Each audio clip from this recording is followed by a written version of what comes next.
Hey, hey, I'm Mindy Kinnis. This is the Daily Rage.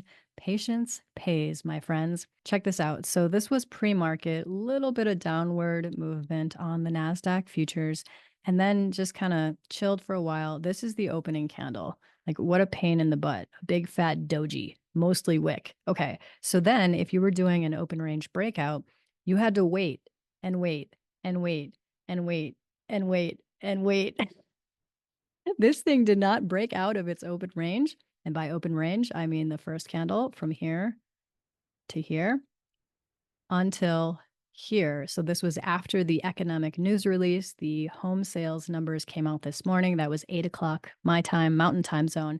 And then we were rewarded with a nice push lower, little bit of chop. I actually went long here and rode part of this up, and then just beautiful decline, little attempt at recovery, indecision here. You can see these parabolic SARs flipping back and forth, and then just another great push lower. So sometimes the best thing to do is not place any trade. If I turn my trades on, I'll show you actually where I was trading. Okay, so you can see I didn't place any single trade this whole time, 30 minutes. And 30 minutes in trading, as you know, can feel like 6 hours. My first trade was here on this candle when it finally broke out of that open range.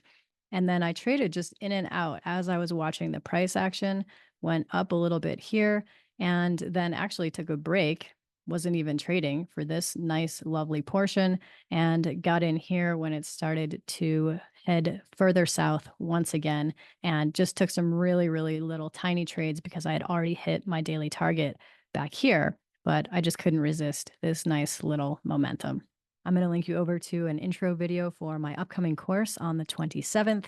If you're watching this on YouTube, that link will be down in the description box below. I'll also post it in the comments so you can click directly on the link. I'm Mindy Kinnis. Thanks so much for watching.